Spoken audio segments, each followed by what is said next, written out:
Hello বন্ধুরা, তোমরা সবাই কেমন আছো? আশা করি তোমরা সবাই খুব ভালো আছো। আমিও খুব ভালো আছি। আমার নতুন একটা ভিডিওতে তোমাদেরকে জানাই অনেক অনেক স্বাগত, ভালোবাসা। তো সকালবেলা ঘুম থেকে উঠেই দেখি না বৃষ্টি শুরু।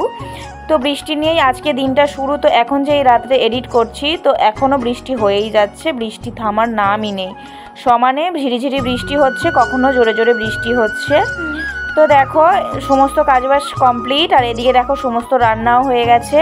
লাল লাল ঝাল ঝাল চিকেন হয়েছে, আর চিকেনটা সেই টেস্টি ছিল, মানে খুব সুন্দর হয়েছিল।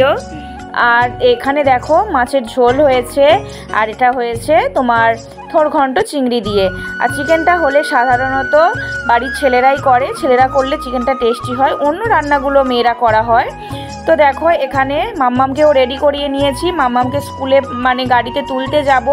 ও কেস পরেনি, বলে কেস ভিজে যাবে, আর পায়ে মোজা ভিজে গেলে পায়ে তো জলটা শুষবে, ঠান্ডা লেগে যাবে, ওই জন্য কেস পরায়নি। তারপরে আমরাও দুপুরে স্নান টান করে আমরাও খেতে বসে গেলাম। দেখো সমস্ত কিছু নিয়ে খেতে বসে গেছি।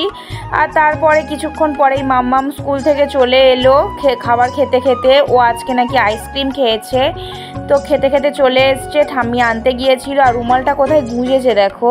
তো আমি বলি তুই এখানে কেন গুঁজেছিস? বলে এখানে গুঁজলে নাকি ওর সুবিধা হয়। তো একবার এই করে হারিয়েও এসছিল, তবুও শুনবে না, সেই ওখানেই গুঁজবে। আর দেখো কি করছে। তারপরে ওকে হাত পা মুখ সব ধুইয়ে ড্রেস ছাড়িয়ে দিয়ে এদিকে ওকেও খেতে দিয়ে দিয়েছি, যেহেতু ও মাছের ঝোল দিয়ে ভাত খেয়ে গিয়েছিল, ওই জন্য আর মাছের ঝোল দিইনি, ওই জন্য একটু থোড় ঘন্ট আর মাংস দিয়েই ভাতটা খাইয়ে নিচ্ছি। তো টাটা বন্ধুরা, আজকে ভিডিও এই পর্যন্তই। টাটা। কেমন লাগলো ভিডিও?